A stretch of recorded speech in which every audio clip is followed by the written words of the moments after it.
So this is Nemo Blizzard 2013, and I just stepped outside for the first time since the blizzard started. It's about 2 p.m.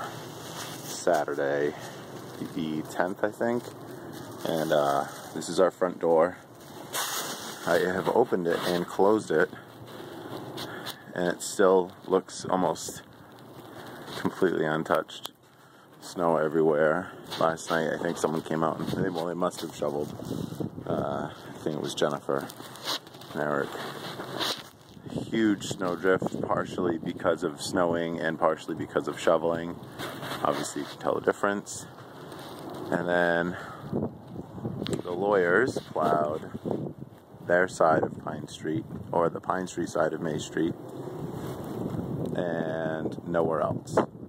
So actually that looks like it was just the church, because normally this is the lawyer parking lot right here.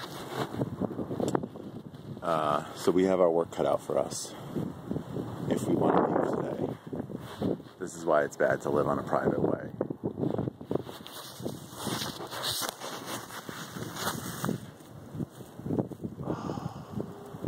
Ouch.